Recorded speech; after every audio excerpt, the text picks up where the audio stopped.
নৈবেদ্য কাব্যগ্রন্থের অন্তর্গত ৭২ নম্বর কবিতা চিত্ত যেথা ভয়শূন্য।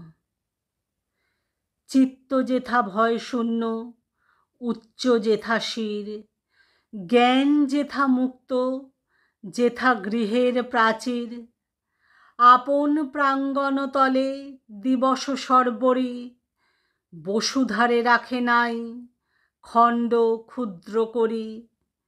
যেথা বাক্য হৃদয়ের উৎস মুখ হতে উচ্ছ্বসিয়া উঠে, যেথা নির্বারিত স্রোতে, দেশে দেশে দিশে দিশে কর্মধারা ধায়, অজস্র সহস্রবিধ চরিতার্থতায়।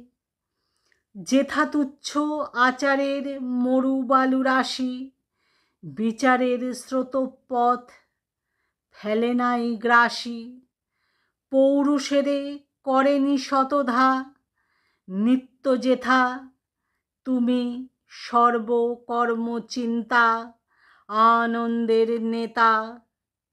নিজ হস্তে নির্দয় আঘাত করি পীত, ভারতের সেই স্বর্গে করো জাগরিত।